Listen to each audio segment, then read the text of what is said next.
Hey, salut les amis, bienvenue sur cette vidéo. Je suis très heureux de pouvoir faire cette vidéo pour vous annoncer, ça y est, l'ouverture des inscriptions pour le cursus Taropi 2022-2023. Yeah! Alors, cette année, bah oui, je vous en avais parlé, hein, je vous ai dit qu'on allait se retrouver à nouveau sur différents endroits. Cette année, la formation se tiendra à Bordeaux, à Paris et surprise, c'est la première fois, à Toulouse. Voilà, donc je suis très heureux de pouvoir débarquer dans cette ville puisque non seulement ce sera la première fois que j'y enseignerai, mais en plus c'est la toute première fois que j'y mettrai les pieds parce que je ne suis jamais allé à Toulouse.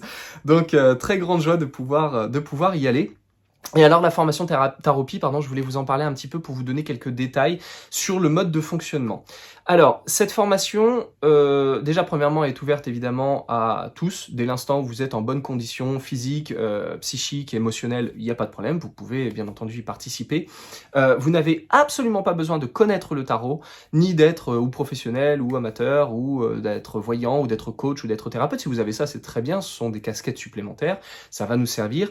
Mais cette formation est faite pour que le néophyte le plus parfait et le professionnel déjà en activité trouvent à l'intérieur de cette formation tout un tas d'outils et une méthodologie complète pour lui permettre de se lancer dans la pratique de ce que moi j'appelle la taropie, qui est une pratique un petit peu spécifique, un petit peu particulière, qui n'est pas du tout des choses que vous m'avez vu faire déjà sur Internet, parce que c'est des choses qui se font dans un cadre privé, lorsqu'on rencontre quelqu'un, dans l'intimité de la relation.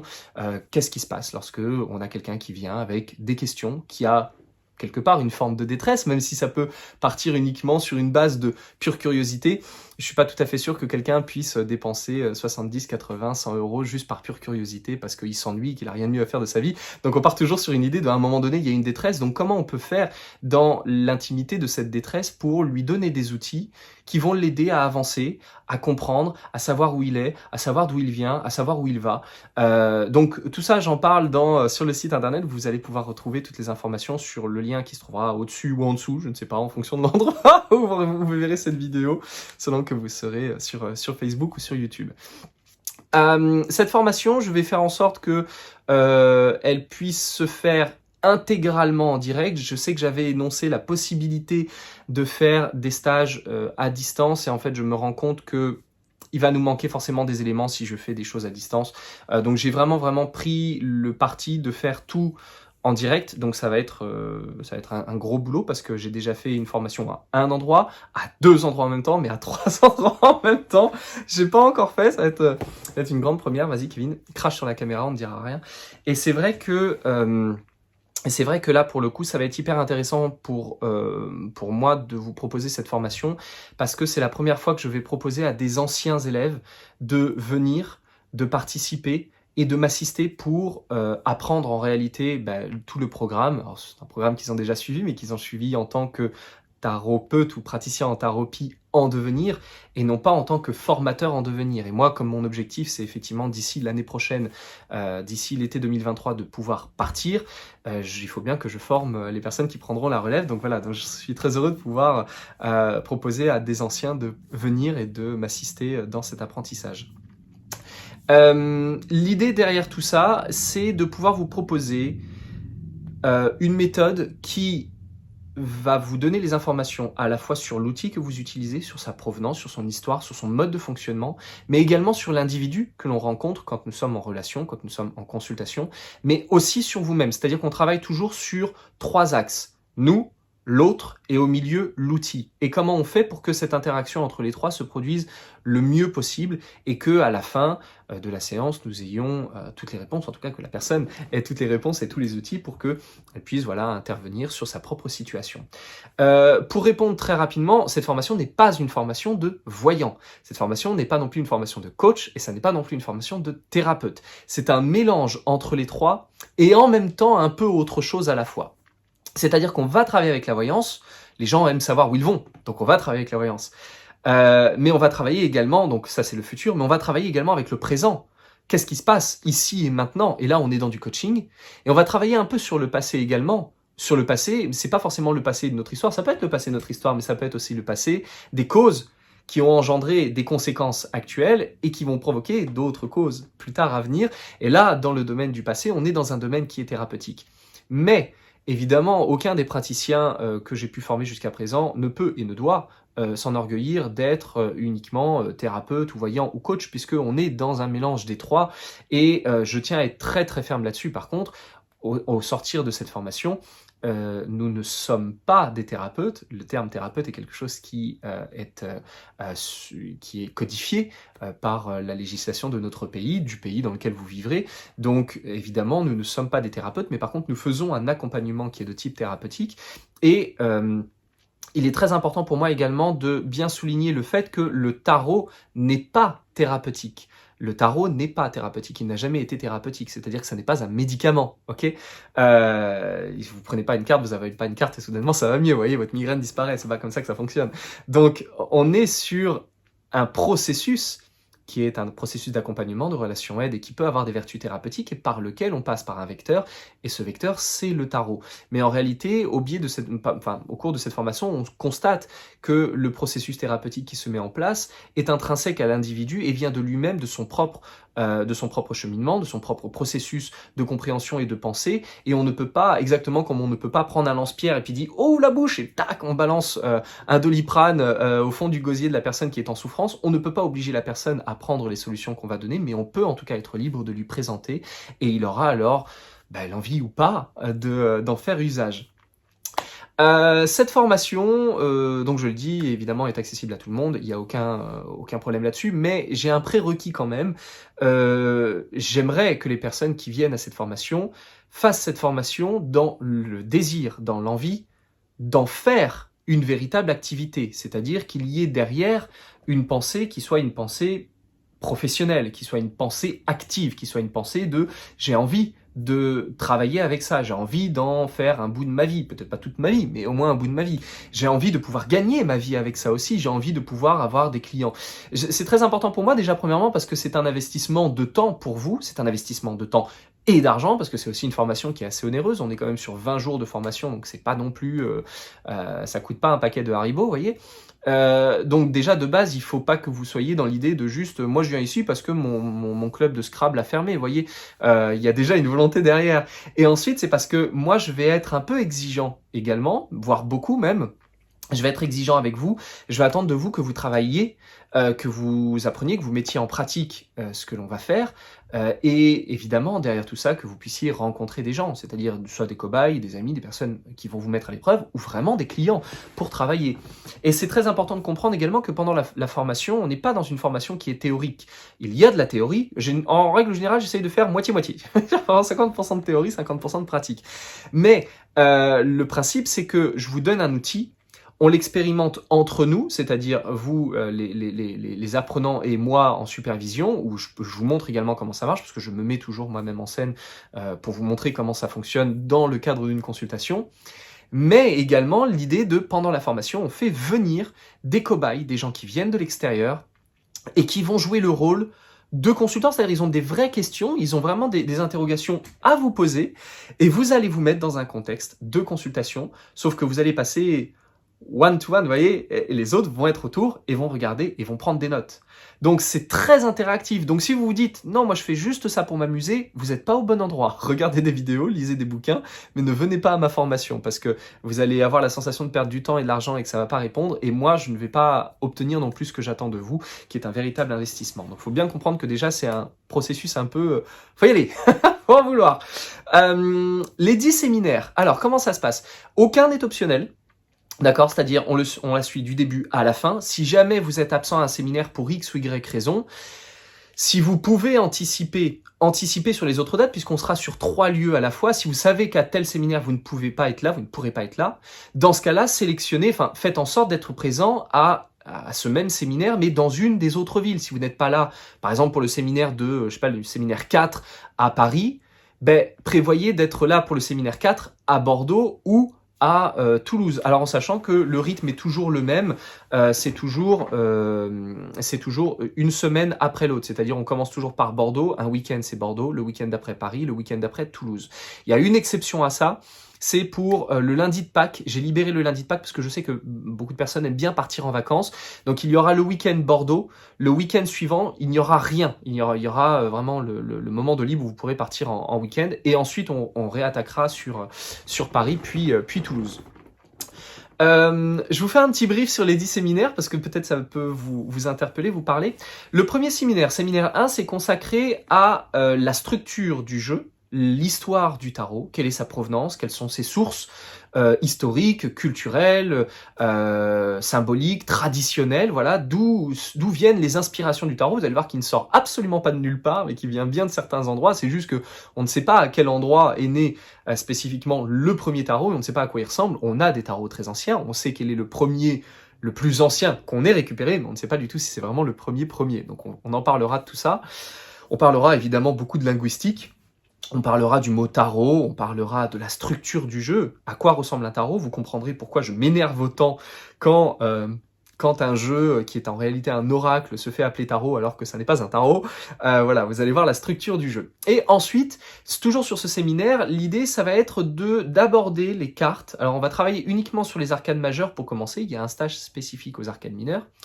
Il y a en fait une méthode que moi je vais vous proposer qui va vous permettre de n'avoir à apprendre aucun mot-clé de vos cartes de tarot. C'est-à-dire, vous allez juste pouvoir rentrer à l'intérieur de vos cartes et comprendre comment elles fonctionnent par l'observation. Là, on est sur un cadre d'observation, on est vraiment sur des choses très logiques, très pragmatiques, ce que moi j'appelle de l'extéroception. Et en fait, dans cette visualisation, parce qu'on est sur de la visualisation, sur la visualisation de la carte, comment je peux obtenir des informations au regard de l'interrogation qui a été posée. Et à partir de là, vous allez comprendre que une carte ne veut rien dire ou qu'elle veut dire énormément de choses, mais à partir du moment où elle veut dire énormément de choses, dans ce cas-là, elle ne veut rien dire. Mais qu'on a besoin d'une rencontre entre la carte et la question ou le contexte pour que les deux ensemble fassent matcher quelque chose. Et là, à ce moment-là, vous allez comprendre pourquoi le terme symbole est très mal utilisé quand il s'agit de parler de tarot, et vous allez comprendre quel est le vrai sens du mot symbole à cet endroit-là. Vous allez voir que c'est assez fantastique, parce que d'un coup, ça ouvre énormément de possibilités, surtout chez les personnes qui ne connaissent pas le tarot et qui pensent qu'effectivement, on doit rester très stricto sensu. Vous avez sur une liste de définitions préétablies, vous allez voir que ça n'a vraiment rien à voir. Le deuxième séminaire, donc celui d'octobre, lui est consacré à ce que moi j'appelle le tarot vibratoire. Alors le tarot vibratoire, c'est le pendant, en fait, imaginez un miroir, et puis vous avez un côté, vous avez de l'autre côté. Le premier côté, c'est le premier stage, et de l'autre côté, c'est le deuxième. Et là, en fait, on passe complètement de l'autre côté du miroir, c'est-à-dire qu'on n'est plus dans l'observation des cartes, mais on va essayer de comprendre ce qu'elles nous donnent à vivre. Quelles sont les histoires qu'elles nous prêtent à incarner, quelles sont les informations que les personnages des cartes ont à nous transmettre, et qui ne peuvent pas transparaître par la connaissance, par l'expression, par la lecture de livres. C'est une expérience qu'il faut lire. Et dans le premier séminaire, on est dans quelque chose de très intellectuel, ou pour le dire autrement, de très mental. Et le deuxième, on est dans l'expérience. Et les deux ensemble, un peu comme le cerveau droit et le cerveau gauche, les deux ensemble vont donner l'expérimental. Et ensemble, on va, à ce moment-là, avec ces deux outils, on va voir quelles sont toutes les informations extraordinairement vastes et nombreuses qui peuvent sortir d'une seule carte de tarot. Et vous allez voir que c'est une expérience. En règle générale, le stage numéro 2, il y a vraiment un avant et un après. Je vous invite à questionner les anciens élèves. Ils vous le diront, l'avant-après est assez extraordinaire parce qu'on se rend compte que le jeu de tarot, les cartes du tarot, ne sont pas là que pour nous donner un message, mais également nous donnent une manière d'être, une manière de nous comporter, une manière de ressentir, une manière de vivre, d'avoir des émotions, d'avoir des stimuli physiques. Il se passe des choses physiquement, c'est une épreuve à essayer. Il faut vraiment le faire au moins une fois dans sa vie, c'est quelque chose à tester. Le troisième séminaire est consacré, donc celui de novembre, est consacré au tirage. Je fais ça de tête, est consacré au tirage, à la lecture. Donc on va voir comment ça fonctionne. Et vous allez voir que tirer une carte n'est pas un hasard. Il y a des règles physiques, logiques, scientifiques qui se trouvent derrière. Sauf que tel scientifique a découvert telle chose, tel autre a découvert telle chose, tel autre a découvert telle chose, mais personne n'a jamais eu l'idée de faire une connexion entre tous ces éléments. Et quand on met tous ces éléments ensemble, on se dit « Ah bah oui !» En fait, c'est normal, la voyance, ça fonctionne comme ça. Enfin, quand je dis la voyance, c'est le fait d'aller chercher une carte, d'aller piocher une carte qui soit soudainement pertinente au regard de ce qu'on a demandé et ce qu'on a posé comme contexte de tirage. Et c'est vrai que là-dessus, on peut avoir une partie qui peut être un petit peu barbante, on se dit: «Oh là là, m'emmerde avec ces avec ces trucs scientifiques» et vous allez voir qu'en fait, ça a du sens parce que quand on connaît ces éléments-là, ça nous permet d'éviter les erreurs après, du genre, je sais pas pourquoi aujourd'hui je suis pas connecté avec mon jeu, il y a un truc qui marche pas, il y a un truc qui va pas, je suis pas en résonance avec lui, j'entre pas en relation, c'est pas pertinent mes tirages. On va comprendre justement par le biais de ça. Et dans ce stage-là, on va commencer à faire des premiers tirages et on va voir comment on fait des tirages, quelles sont les formes de tirage les plus communs, les plus usuels et les plus pratiques surtout, donc tout un tas de tirages dont j'ai jamais parlé dans mes bouquins ou dans mes vidéos. Et puis, comment on peut détourner les pièges de certaines questions qui sont compliquées, qui ont l'air de ne pas trop se prêter à la lecture de tarot, pour essayer de faire en sorte de, il faut donner une réponse à la personne, donc comment on peut faire pour lui donner une réponse, bien que le jeu n'ait pas l'air de s'y prêter. Et donc, on va voir comment on peut détourner ces pièges-là, et puis évidemment, se mettre déjà en expérience, et comment utiliser les bagages du premier séminaire et du deuxième séminaire pour les mettre en application avec, cette fois-ci, un tirage et une rencontre. Alors là, on va le faire entre nous, on va pas trop s'embêter dans un premier temps, et puis après, on amènera évidemment des cobayes pour tester tout ça.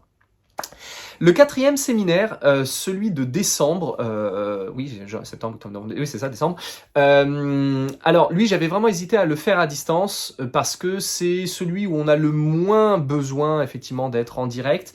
Mais comme j'aime bien proposer quand même des tirages, je préfère le faire en direct. Mais on en discutera ensemble, avec tous les inscrits. Si jamais d'aventure il se manifeste l'envie avant Noël, finalement de libérer un peu de temps, je pense surtout aux Toulousains qui seront quand même la semaine juste avant Noël, voilà, de se libérer un peu de temps et de faire ça à distance. Dans ce cas-là, on évaluera la situation, voir si c'est possible ou pas, et puis on arrangera ça. Ce stage-là, lui, est consacré donc aux arcanes mineurs, et donc on va voir que la structure du tarot est vraiment divisée en deux, et que ça n'est absolument pas hasardeux, et que, effectivement, les arcanes mineurs et les arcanes majeures viennent de deux endroits, de deux époques différentes, et ne racontent absolument pas la même chose, mais que ça n'est pas parce que les arcanes mineurs sont totalement différents qu'on ne peut pas quand même en faire un usage, et surtout, ce stage est hyper intéressant en dehors du fait que nous allons voir un petit peu l'histoire des chiffres, l'histoire des numéros et de la numérologie, la manière dont la numérologie peut s'intégrer à l'intérieur de cette pratique, sans aller jusqu'à faire de la numérologie. Je sais que beaucoup d'entre vous pratiquez la méthode par exemple Bruno de Nice ou la méthode du référentiel de naissance dans lesquelles on utilise énormément les chiffres. Moi je souhaite véritablement que les chiffres ne se substituent pas au travail tarologique, c'est-à-dire au support que l'image peut nous donner. On a un support graphique, il faut l'utiliser, sinon dans ce cas-là, laissez votre tarot de côté, vous prenez simplement une calculatrice, vous faites vos calculs et vous n'avez pas besoin dans ce cas-là d'un jeu de tarot. Donc la numérologie c'est une chose, le tarot c'est une autre. Mais là on va essayer d'aller voir comment le tarot donne lui-même sa propre interprétation numérologique et comment on peut utiliser cette structure intrinsèque au jeu pour obtenir des informations. Et surtout, nous avons à l'intérieur de la structure des mineurs, nous avons deux parties différentes. Nous avons les numériques d'un côté et les honneurs de l'autre. Et vous allez voir à quel point les deux peuvent être extrêmement intéressantes, mais pour des pratiques totalement différentes. Et que par exemple, le fait que les numériques n'aient pas de personnages, ne représentent rien en dehors que des figures abstraites et répétitives, vous allez voir qu'en réalité, ça peut devenir une véritable force et un excellent outil pour détourner certains pièges. Et de l'autre côté, les personnages des honneurs peuvent être également très intéressants pour avoir des fonctions, pour avoir des formes de tirage que le reste du jeu n'est peut-être pas forcément très enclin à adopter et auxquels répondre voilà, de manière précise. Vous allez voir que les honneurs ont vraiment un langage très spécifique et que là, à partir de là, on peut en faire des usages un peu différents, voire même se spécialiser. Peut-être que vous allez dire, moi je veux pas faire de voyance, je veux pas faire de coaching, je veux pas faire de thérapie, mais j'ai envie de faire ça. Et là, on verra quel est ce ça. Ensuite, nouvelle année, on arrivera sur 2023, premier stage de l'année, donc on sera sur le 5e. Le 5e, nous serons cette fois-ci sur la structure de la discussion, comment on rencontre la personne, comment on entre dans l'esprit du consultant, comment on comprend ce qu'il nous dit et ce qu'il veut dire derrière ce qu'il nous dit. Et ça va nous permettre également de faire un travail d'investigation, c'est-à-dire que par le biais d'outils de communication, de psychologie et de savoir entendre certaines choses d'une certaine manière, on va savoir comment lui répondre, comment lui parler pour que ce qu'on lui dit lui fasse sens, parce que il y a comprendre sa question, être capable de faire un tirage, savoir ce que ça veut dire, mais ensuite il faut être capable de pouvoir lui dire ce que ça veut dire et qu'il arrive à le comprendre. Parce que ce que l'on verra ça dans les tout débuts de la formation, c'est que regarder une carte de tarot, c'est comme regarder un nuage. Si vous dites « Ah, regarde, là ici, il y a un renard !» et que votre ami à côté regarde et dit « Ouais, je suis pas sûr », Et si vous lui décrivez, il va voir, mais en réalité, il ne verra jamais ce que vous voyez. Il va voir quelque chose à sa manière et qui va coller à ça. C'est ce qu'on appelle la pareidolie. Et là, nous, avec nos cartes de tarot, c'est la même chose. Il faut être capable de s'exprimer le plus clairement possible pour que la personne obtienne l'information qui va faire sens, qui va soudainement illuminer quelque chose dans son esprit et qui va dire « Ah oui, ok, j'ai pigé ». Et puis évidemment, dans ce séminaire, on va voir également comment être capable de comprendre les questions qui se trouvent derrière la question. C'est-à-dire qu'il y a la question qui est déclarée et il y a la question qui doit être décryptée. Et ça, voilà, c'est un gros travail, c'est un gros boulot d'être capable de saisir les tenants et les aboutissants. En réalité, c'est toute la mesure de à quoi sert cette consultation. Donc voilà, donc on va travailler là-dessus sur le séminaire numéro 5.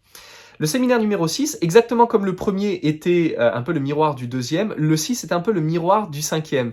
Là, on est dans ce que moi j'ai appelé la scolastique mystique. Alors ça, c'est un terme à ne surtout pas dire si vous avez un poil sur la langue, mais c'est un stage où, cette fois-ci, la relation avec le consultant ne va plus se faire sous des outils qui sont on va dire, concrets, qui sont mentaux, qui sont pragmatiques, mécaniques, mais cette fois-ci sous des concepts qui sont plus mystiques, qui sont plus intuitifs, sur des choses qui sont plus, effectivement, de l'ordre du conceptuel ou du pur relationnel archaïque, c'est-à-dire sans avoir recours à l'intelligence, c'est vraiment par des choses qui nous arrivent, des messages. Et là, à partir de là, c'est pareil, on a un deuxième avant-après, vous voyez déjà, il y avait déjà le séminaire 2 qui faisait un avant-après, celui-ci en fait également un autre, parce que à partir de là, il y a certaines personnes qui disent « Ok, alors c'est hyper intéressant, voilà, tout ce que tu me racontes sur la taropie, etc. Mais moi, là, clairement, avec ce que tu viens de me montrer, je veux faire de la voyance. Je veux juste faire de la voyance. » Et ça marche très bien, il n'y a pas de souci. Il y a des personnes qui se lancent à ce moment-là sur la voyance, qui terminent la formation et qui disent « Moi, je vais jusqu'au bout pour avoir les outils, mais je sais qu'à la fin, je ne voudrais que faire de la voyance. » Et peut-être, voire même, le tarot, je vais le mettre de côté et je vais travailler sans le tarot. Et ça arrive et ça marche très bien, il y a aucun problème. Donc c'est pareil, c'est des zones un petit peu charnières parce qu'on se dit, bon, est-ce que la personne va aller jusqu'au bout? Donc je me mets en danger, mais en même temps, c'est pour donner des outils qui peuvent être intéressants parce que moi, quand je fais mes consultations, tous ces outils se mélangent. Et évidemment, quand je théorise mon travail, je suis capable de dire qu'à tel moment j'ai utilisé celui-ci d'outil, à tel moment j'ai utilisé ça, mais dans le quotidien de mes consultations, tout ça est mélangé, je ne les divise pas. Il n'y a pas un moment où je me dis, bon allez, là aujourd'hui je vais utiliser tel outil, cela à ce moment je vais travailler sur les triangles POC, et puis là ici je vais travailler sur l'âme, et puis là ici je vais travailler sur les 3S, on s'en fout. C'est juste, on se lance dedans et tous les éléments se mettent ensemble.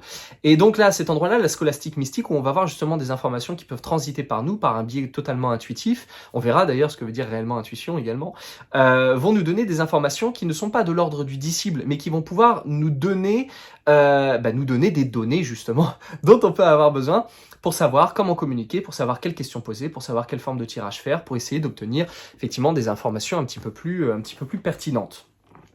Le stage numéro 7 est lui consacré intégralement, c'est un gros morceau, est consacré à la didactique de la séance.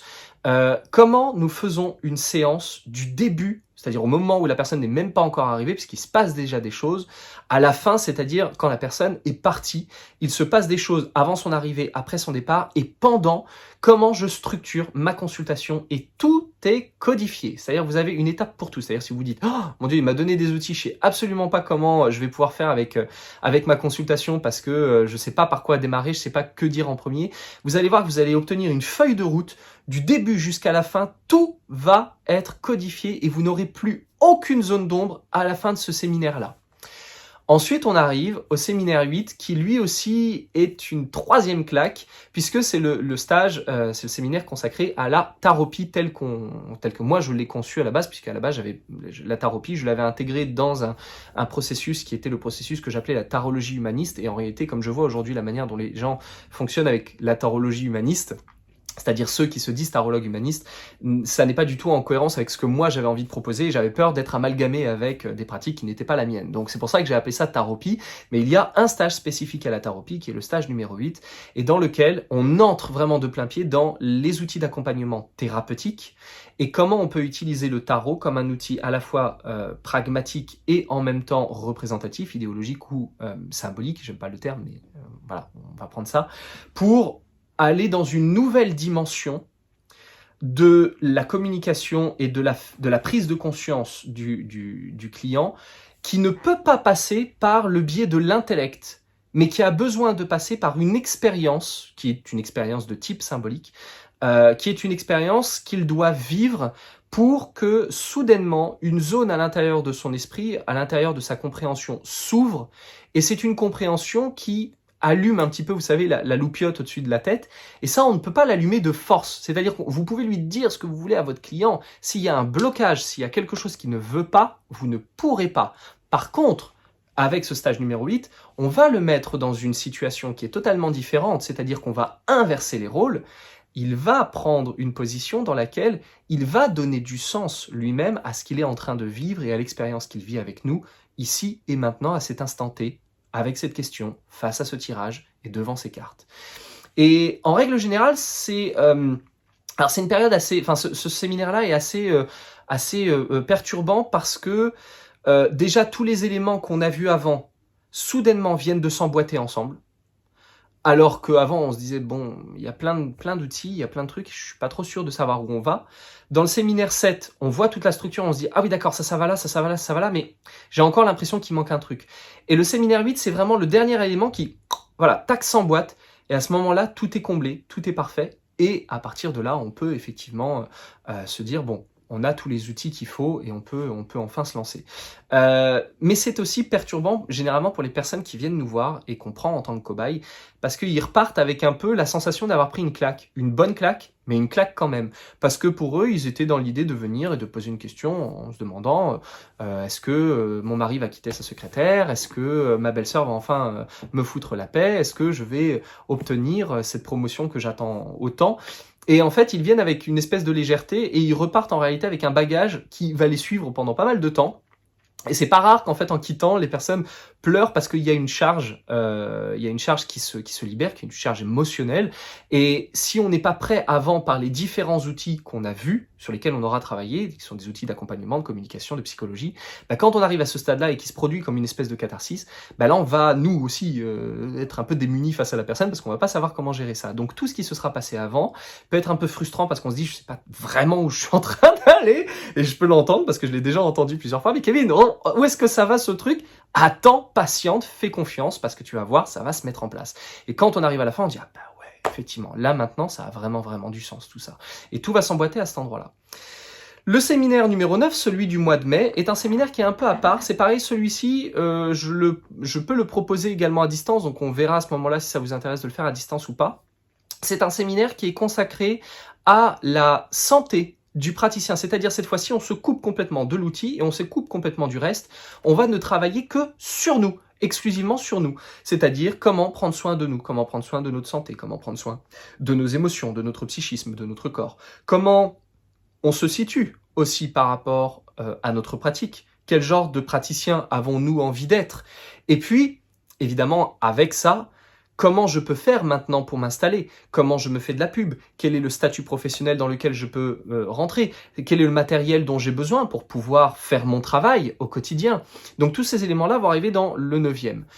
Et puis enfin, le dixième séminaire, celui du mois de juin, qui n'est pas tout à fait un séminaire, en tout cas on n'est pas dans un apprentissage, on est par contre dans une révision totale de tout ce qu'on aura vu. C'est-à-dire qu'on va revoir tous les outils, les uns après les autres, du début jusqu'à la fin. On va revoir la structure de la consultation. On va revoir tous les pièges, parce qu'on va beaucoup travailler sur les pièges, ce que moi j'appelle les pièges du charlatan, dans lesquels il faut absolument pas tomber, et dans lesquels vous allez tomber. Donc on va revoir tout ça du début jusqu'à la fin. Et l'idée, c'est que quand vous allez avoir des zones de doute, on retravaille spécifiquement dessus. Quand vous allez avoir peur d'être devant des clients, on va travailler dessus. On va faire venir des cobayes, beaucoup de cobayes. Là, vous allez travailler en même temps. Et dans ce cas-là, les personnes qui vont travailler avec moi pour vous superviser, voilà, pourront être avec vous pour vous filer un coup de main, pour vous aider un petit peu à avancer. Donc l'idée, c'est de faire cette fois-ci vraiment presque de l'abattage, en se disant, voilà, à la fin, il faut vraiment qu'on soit complètement solide sur tous les outils et qu'en repartant, vous n'ayez pas un seul outil sur lequel vous ne soyez pas sûr. Après, vous pouvez très bien dire, écoute Kevin, moi j'entends bien ta méthode, ça me va, tous ces outils-là j'aime bien, mais par contre celui-ci, j'aime pas, je veux pas l'utiliser. Libre à vous pouvez faire votre travail de votre côté, vous pouvez vous installer en tarologue, en tant que voyant, en tant que coach, en tant que thérapeute, faites ce que vous voulez. La taropie, par contre, c'est un ensemble d'outils, donc je demande à ce que tous les outils soient conservés dans la pratique. Mais si jamais vous avez envie de juste garder, vous, des petits bouts et de faire votre truc à côté, évidemment, ça c'est libre à vous. Mais l'idée, voilà, c'est qu'à la fin de ce stage-là, on soit complètement rodé. Et là, évidemment, je serais ravi d'avoir mes anciens élèves présents pour pouvoir vous superviser et pouvoir vous aider à avancer voilà, dans ce travail de consultation et de révision des outils. Et puis parce que eux-mêmes ont peut-être découvert des nouvelles choses, ont peut-être appris des nouvelles choses qu'ils vont pouvoir vous partager. Et évidemment, alors oui, je vous mettrai bien entendu tous en relation les uns avec les autres pour que vous puissiez échanger, c'est-à-dire vous entre vous les participants, mais également vous avec les anciens élèves, parce que faire du réseau aussi c'est hyper important, et de pouvoir travailler ensemble c'est hyper important, et peut-être qu'à un moment donné, il peut y avoir des affinités, puis vous vous dire, tiens, si on travaillait ensemble, et là à ce moment-là ça peut être fun. Donc voilà, chacun des stages est évidemment accompagné d'éléments pédagogiques, hein, c'est-à-dire que vous aurez accès à un drive, à une espèce de cloud sur lequel vous allez trouver énormément de documents pédagogiques pour vous accompagner. Nous avons un groupe sur Facebook également, mais je pense, à mon avis, ça va se transformer certainement en salon Discord. C'est pas improbable que ça se transforme en salon Discord, parce que j'aime beaucoup Discord, je trouve que ça fonctionne bien, et puis tout le monde n'a pas Facebook, donc ça peut être fun. Et puis, évidemment, on aura Pascal avec nous, hein, Pascal l'ermite. Il est toujours présent, il est toujours là, donc Pascal l'ermite sera là à nouveau. Et évidemment, l'objectif derrière tout ça, c'est de faire en sorte que la taropie, que cette vision que j'essaye de proposer aux gens puisse continuer à se propager un petit peu partout, et que ça fasse des émules. Et donc, au-delà de ça, l'objectif c'est évidemment qu'à un moment donné, quand moi je vais partir là l'été prochain, enfin celui de 2023, que d'autres personnes puissent prendre le relais, la relève, et donc c'est pour ça que j'aurai plaisir à avoir certains des anciens élèves qui pourront être présents sur quelques stages pour pouvoir suivre l'enseignement et pouvoir prendre ensuite effectivement le relais de pouvoir enseigner à ma place. Bien entendu, si jamais il y a des zones d'ombre, s'il y a des choses auxquelles je n'ai pas répondu, vous n'hésitez pas, vous envoyez un petit mot, vous laissez un commentaire, j'y répondrai. Alors oui, en termes de... Alors je ne sais pas du tout où je l'ai mis. En termes d'outils, moi je recommande évidemment celui-ci qui est un excellent tarot. Je fais ma petite pub rapide. Si jamais vous n'avez pas de jeu de tarot et que vous avez besoin d'en avoir un, dans ce cas-là, bien sûr, vous m'écrivez avant le début de la formation et je pourrais vous obtenir un jeu, donc il y a aucun souci. Si vous avez déjà un jeu de tarot, ça peut être un Grimaud. Alors Grimaud, non, le Paul Marteau, il est vraiment moche, donc non, s'il vous plaît, pas un Grimaud, mettez ça de côté. Mais si vous avez je sais pas, un Jodoka moins, si vous avez un Convert, si vous avez un Chrysadar, si vous avez voilà ce genre de jeux qui sont assez finalement propres, voilà, l'illustration est assez jolie, ça marche, il n'y a pas de souci, vous n'avez pas spécifiquement besoin d'un autre. Par contre, s'il vous plaît, ne vous pointez pas avec un Rider-Waite-Smith, d'accord? Ne vous pointez pas avec un Oswald Wirth, ni avec un tarot de Thoth, ni avec un Vieville ou un Noblet, vous voyez, parce on risque d'avoir un petit peu des problèmes.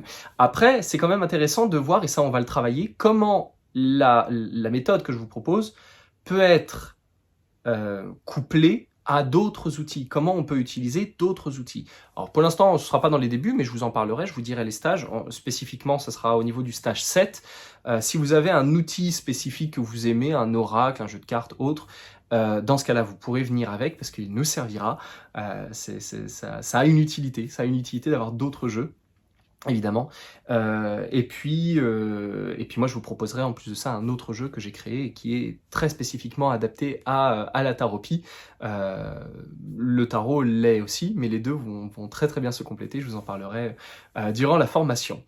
Voilà, écoutez, je pense que j'ai fait le tour. Je réfléchis, mais j'espère que je n'ai rien oublié. Je ne pense pas avoir oublié quoi que ce soit. Eh bien, dans ce cas-là, on va se retrouver incessamment sous peu. Donc, à partir de septembre, puisque ça commence dès le premier week-end, je crois, de septembre. Premier ou deuxième week-end, je ne sais plus. Bordeaux en premier, puis Paris, puis Toulouse. Donc, vous avez le lien pour l'inscription en haut, en bas, je ne sais pas où, au milieu, à gauche, à droite, peu importe. Et si vous avez des interrogations, bien entendu, je vous en prie, écrivez-moi par mail, commentaire sur Facebook, sur YouTube. Je répondrai toujours. Je suis parfois un peu lent si vous m'envoyez un mail ou un Alors surtout s'il vous plaît, ne m'écrivez pas par Messenger, c'est une catastrophe par Messenger, j'y vais absolument pas.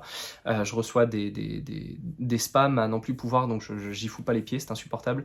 Mais envoyez-moi des messages, des commentaires par d'autres lieux, et dans ce cas-là, je pourrais vous répondre. Et si vous voyez que vous n'avez pas de réponse au bout de 2-3 jours, vous insistez, et puis je reviendrai. Okay, c'est un papillon qui passe, et puis j'oublie de répondre. Écoutez, voilà. Eh ben, on se donne rendez-vous à partir du mois de septembre, voilà, pour ces 10 modules, 10 séminaires de formation. J'ai grande hâte, vraiment, je suis extrêmement impatient. Je suis très heureux d'avance de pouvoir vous proposer cette nouvelle aventure qui sera pour moi a priori la dernière en France, puisque le départ se fera tout de suite après. Voilà, c'est aussi pour ça que je voulais pas non plus entièrement partir cette année parce que j'avais pas de prof pour l'instant formé, donc on va attaquer ça. Donc cette année sera normalement la dernière.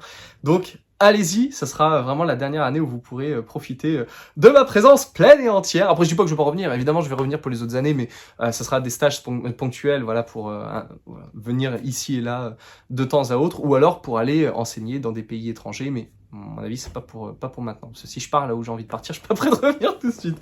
Voilà, les amis, je vous embrasse bien fort. Je vous dis à tout bientôt. Et puis, comme d'habitude, prenez soin de vous. Salut!